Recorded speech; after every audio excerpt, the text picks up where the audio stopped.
ମାମୁଁ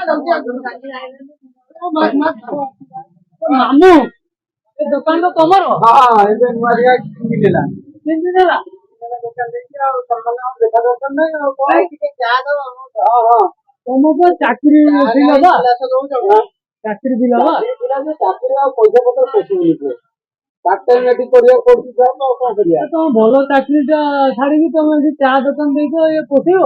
ଚା ବେପାର କରିବା ଆଉ ଚା ଢାଳୁଛ କଣ ହାତ ଏମିତି ଧରୁ? ନୂଆ ନୂଆ ତ ଏଇନା ଅଭ୍ୟାସ କରିବାକୁ ପଡିବ ଆଉ କଣ କରିବା। ଚାହା ବିସ୍କୁଟ ସବୁ ରଖିଛି।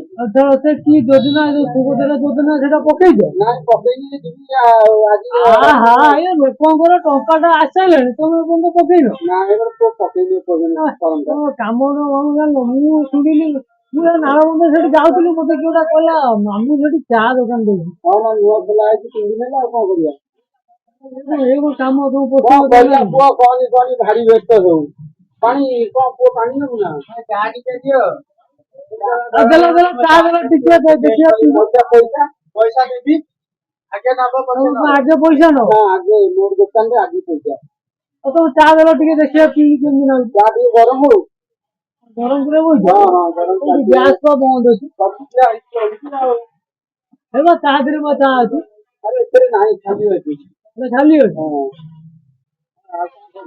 ଆଉ ଗରମ ହେଲେ ଟିକେ ଟେଷ୍ଟ କରିବା। ପଇସା ନେଇ ଖାଲି ଟେଷ୍ଟ କଲେ ଭାଇ କୁହନ୍ତୁ କଣ କରିବି ପିଲା ଛୁଆ ଘର ନା କରିବା ଆଉ କୋଉ ଦିନ କରିବ।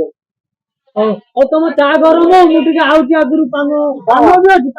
ସବୁ ଅଛି ପାନ ଫାନ ଦେଖୁନ ପାନ ରଖୁଛି ସବୁ ଅଛି ପାନ ଦିଆ ହଉନି ପକା ନାହିଁ।